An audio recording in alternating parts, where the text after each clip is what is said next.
The Prime Minister Good morning. The Prime Minister in an interview this morning made very clear she thinks that the plan set out at Chequers does respect all of the red lines she had laid down before. Can you agree with her on that much? No, I don't.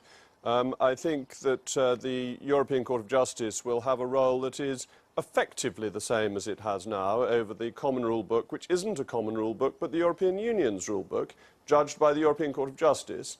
And if we don't follow it, we risk being penalised, which is the same position as we're in today. Parliament, even now, could pass an act to say we weren't following a particular European Union rule. So, no, I don't think her red lines have been respected. And some of what she said was very interesting.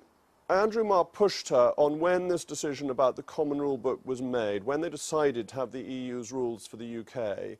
And it seems it came into discussion a long time ago, but David Davis in the DExEU department wasn't told. And that's a very strange way to be running government.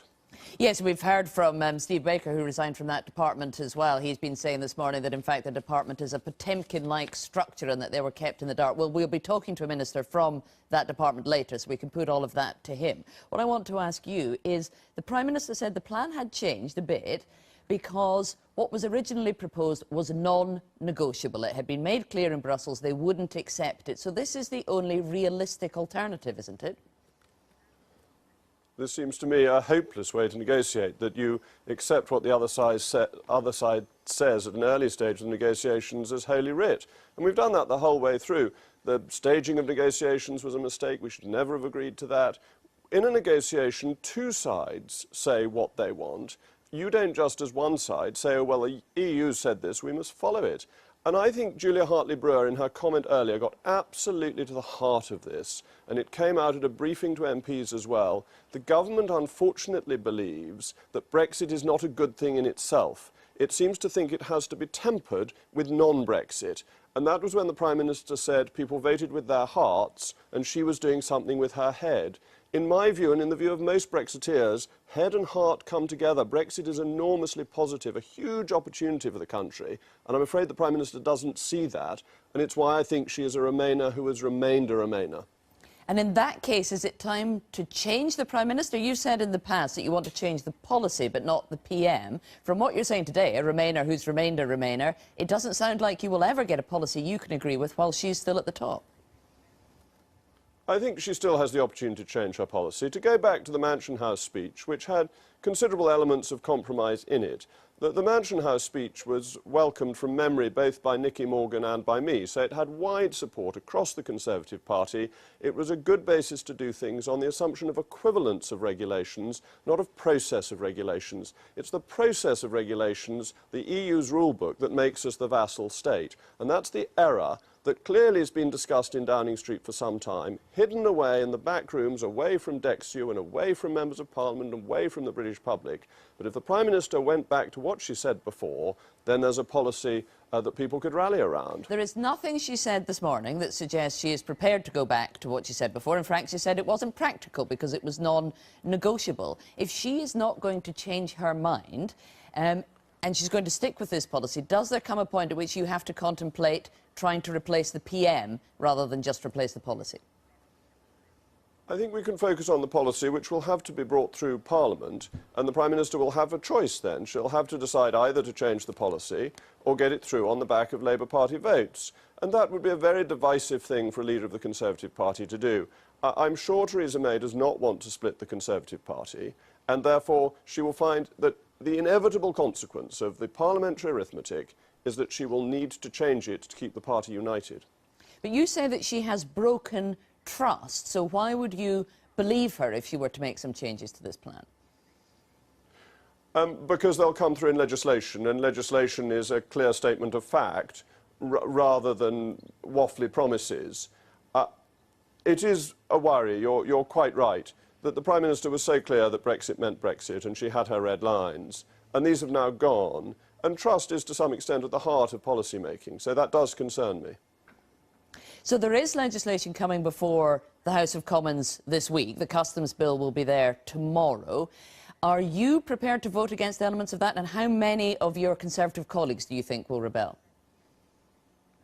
Well, I think the bills themselves are sensible bills overall and are a necessary part of preparation for no deal in the event that that was what was to happen. But I've put down some amendments and we'll see what support they get on Monday. What support are you anticipating? You must have been speaking to your colleagues about what kind of number are likely to support your amendment. Well, we'll have a meeting on Monday and we'll know then more clearly what the numbers will be. I wouldn't like to make a forecast on the numbers this morning. Is there a possibility you could vote against the third reading? I think that's highly unlikely because the bill tomorrow will allow for customs collection and duties and so on. There may be fallback positions if that bill weren't passed, but it's quite useful in terms of leaving on WTO terms. And the bill on Tuesday, the trade bill, allows us to roll over the trade deals with the EU's already done with third countries. And that would be an unwise thing to vote down. So I'm not expecting the third reading to be voted down. But you're going to have to give a show of strength, because if you want to persuade the Prime Minister to change her policy, and this morning she doesn't sound as though she is minded to do that, you're going to have to produce the numbers, prepared to vote against the government and rebel in the House of Commons to put pressure on her, aren't you?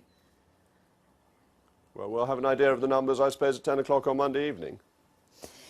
Some of your Brexiteer colleagues, of course, have decided to support the Chequers plan. Michael Gove was a leading figure in the Vote Leave campaign, and he says that amongst those of us who want to execute a proper Brexit and one that's the best deal for Britain, we now have an opportunity to get behind the Prime Minister.